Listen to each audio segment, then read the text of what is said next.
Another important skill in framing would be to be aware of the background. Remember, when you shift the camera left or right, you will be shifting the background because, this plane is the first plane.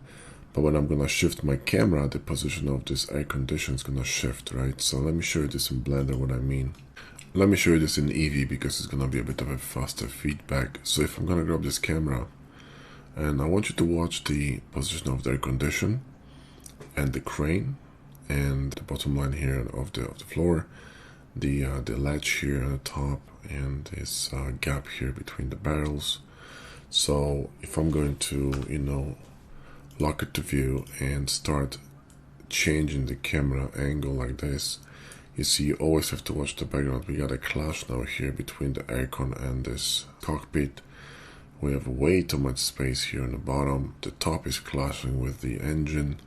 It's just not good enough. If I'm going to go the other way, right, then I'm, collapsing the gear here. So you see how this gear looks funny? Like it was just, squashed. You see this is an optical illusion. It looks like it's sitting on the floor. It just doesn't make any bloody sense. You need this gap here for the brain to understand how this ship stands. It can't do this. It just looks weird. And then you got this overlap here with the engine, okay, and way too much space on the top, right? So you need all these. If you move this to the left, you're gonna be overlapping these elements here in the front and overlapping the wing above this guy here. So when he gets up, he's gonna bang his head. So it makes no sense, right? So you want to, when you're positioning things, when you're positioning your camera, when you're trying to find the framing, you really need to pay attention to everything in a scene. So do it slowly if you don't have an experience, and just, just look. And the busier the scene's gonna be, the more difficult it's gonna be to frame your image, because you have to deal with more and more elements. So start with something simple and then just keep moving up and create more and more complicated backgrounds. And this will enable you to understand how it works and also prevent you from creating images that are a complete mess, something like this, right? Where you're just simply clashing a lot of elements here. And if I go to cycles, you will see how dark and how basically uneventful this part looks, because it's going to blend with all these elements here. There's no clear sort of a gap between, differentiation between the background and the cockpit and the ship. So the silhouette itself, it loses its meaning, its power. The power of the silhouette comes from the fact that it's been placed on a brighter background, so you can see it kind of sticking out,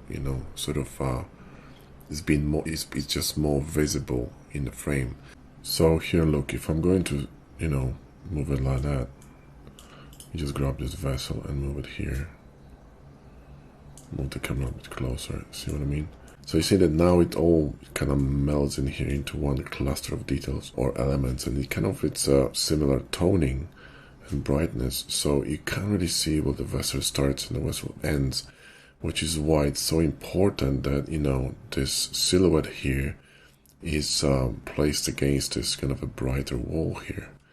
So this kind of a position, framing, and angle is essential for the success of this image. So when you're gonna be framing something and changing angles of camera, always watch how the background shifts behind your model. It's really important. This is what most of the photographers, even including some professionals, from what I've seen, a lot of them, they just don't see that. They focus so much on the main object, and they think that the rest of the image is unimportant. But remember, everything in the frame, other than your main object of supporting actors, is a negative space. So if that negative space does not support the main feature of the image, that's a bad negative space. It's weak, which means the framing is weak.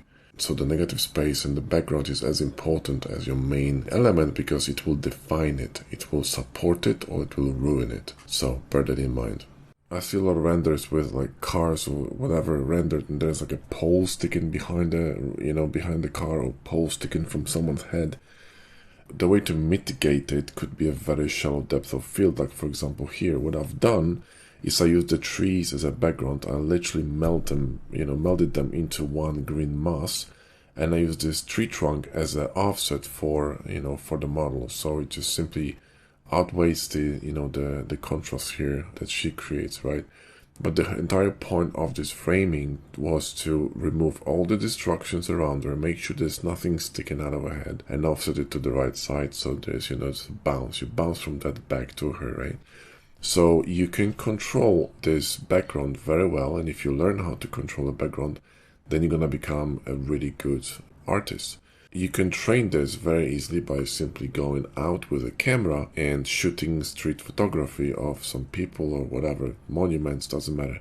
And try to consciously angle your camera in a way that your subject, your model, right, doesn't align with some distracting elements behind. And once you start thinking that way, then use it, for example, for sci-fi composites, when you're gonna be moving backgrounds behind your model in a way that the composition is very pleasing, there are no distracting elements, and everything is basically well designed. So you're gonna get this kind of like a third eye for, watching that background.